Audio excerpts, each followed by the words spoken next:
Well, let's just talk about, this is a lot of money and where the priorities are going to be in terms of where you want to spend. Thank you. I mean, this is the most significant investment that British Airways has made for over a decade. £5 billion, that's a lot of money. What does £5 billion buy you? £5 billion is being invested into new aircraft.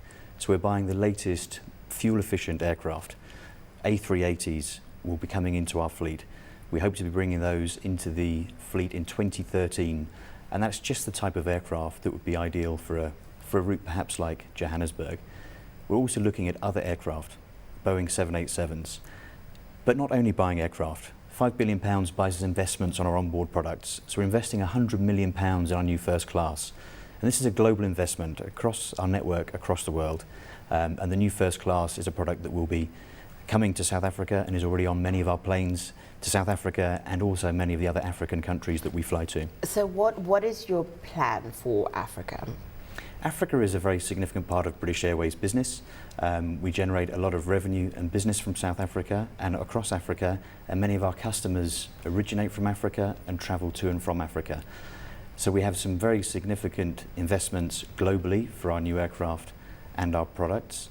One of the key things that we've done for South Africa this year is increased our frequency to South Africa.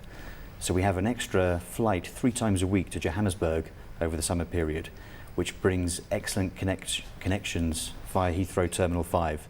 Now with the acquisition of British Midland, BMI, we offer more connections through Terminal 5 to our customers. The new flight that operates from South Africa to London is a daylight flight out of Joburg.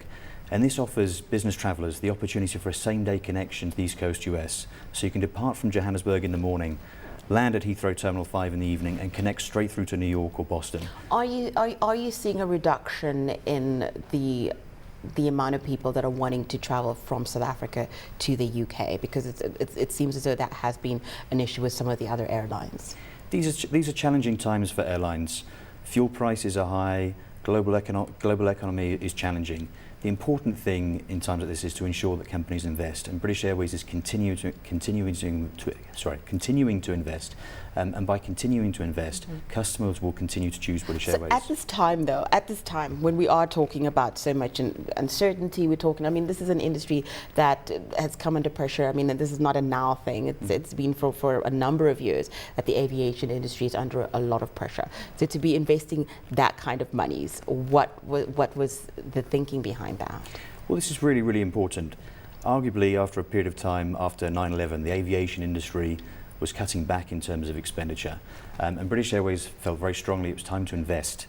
And this significant investment program is putting investment back into our product, into our aircraft, what's happening at the airports and on board.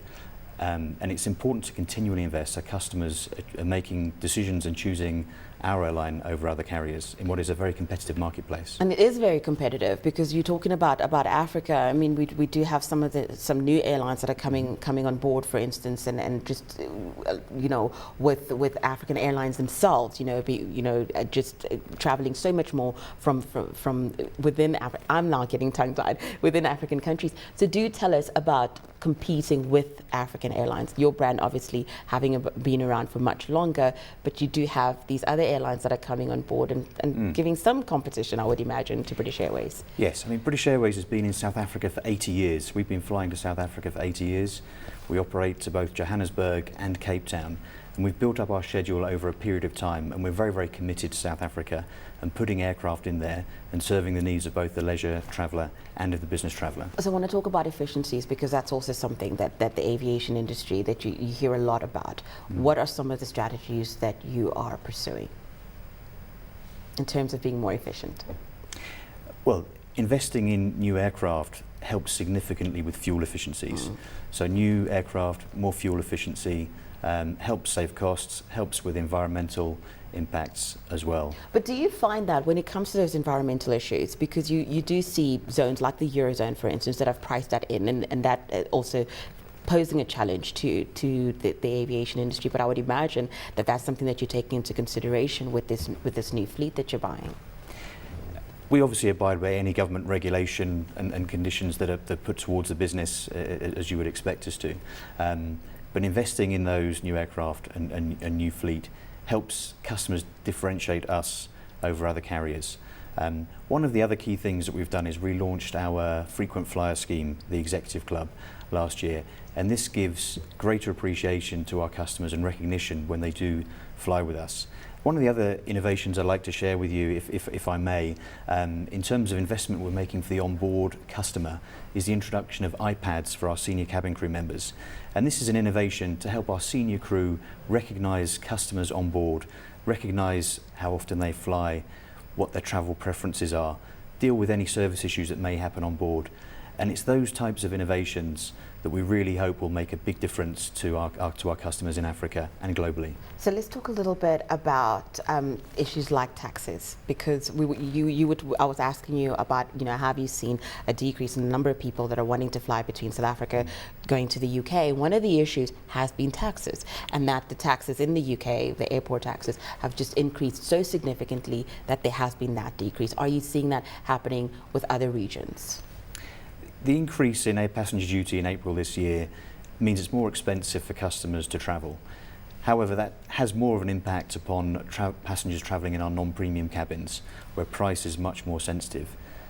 Our corporate demand remains very, very strong, and our corporate customers are less sensitive to changes in taxation. Going forward, are you going to focus on that customer? We focus on all of our customers, obviously.